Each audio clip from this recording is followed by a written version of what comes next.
Un nouveau Realizer? Oui, tout à fait. Donc je vais déjà te présenter ce que c'est. Donc le Realizer A16 est un processeur home cinéma pour casque qui donne à entendre des enceintes en fait sur un casque hi-fi, un casque ordinaire.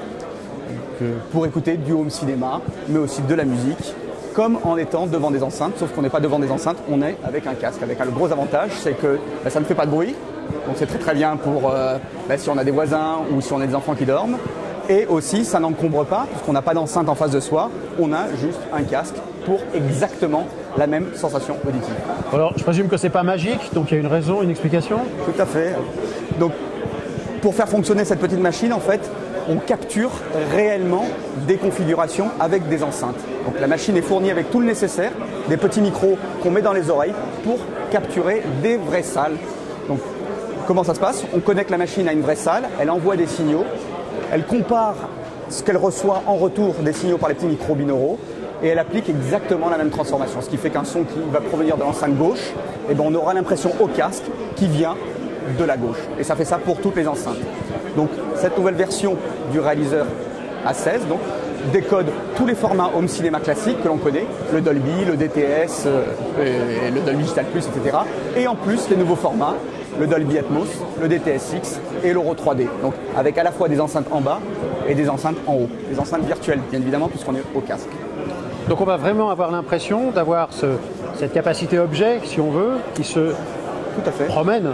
Tout à fait, on a exactement la même sensation comme si on était dans une configuration Atmos 7.1.4. Donc avec 7 enceintes en bas, le subwoofer et les 4 enceintes de plafond. Donc pour le subwoofer, comme on est au casque, on n'a pas la partie physique impactante du grave forcément puisque c'est une écoute au casque, mais on a par contre la sensation grave auditif. Mais on peut relier au Realizer A16 à l'arrière un butt kicker, donc un remueur de fesses, pour retrouver justement cet impact physique qui manque. Voilà. Fonctionne avec n'importe quel casque donc? Tout à fait, ça fonctionne avec n'importe quel casque hi-fi pour une ou deux personnes, je précise. Il n'y a pas limité à une seule personne, deux personnes, chacun avec ses réglages. Donc par exemple si, on va pas être sexiste, mais enfin monsieur ou madame veut écouter plus fort par rapport à l'autre, ce sont des cas classiques par exemple, c'est possible. Au casque, une personne peut écouter plus fort, l'autre moins fort. On peut aussi stocker des tas de salles. On n'est pas obligé de se limiter à une seule capture de salle. On peut en stocker plein et changer à loisir de configuration. Ce qui n'est pas possible avec des enceintes. Une fois qu'on a acheté, on ne peut rien changer. Ou alors c'est très compliqué, il faut changer d'enceinte. Là, on peut, comme ça, d'un clic de télécommande, changer complètement l'acoustique de salle et pour 101 € supplémentaires, puisque ce sont des fichiers en fait qu'on a mis sur la machine. Donc voilà. Donc à propos d'euros, ça a tout de même une valeur? Oui, tout à fait. Le Realizer A8 première version, donc était sorti en 2009, était sorti à 3490. Donc là, on est quand même bien plus tard. Donc les prix ont pu être compressés. La nouvelle version, qui ne gère plus non plus 8 canaux, mais 16 canaux, sera à 2290 €.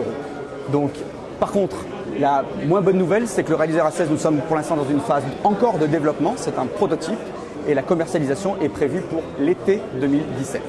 Donc voilà.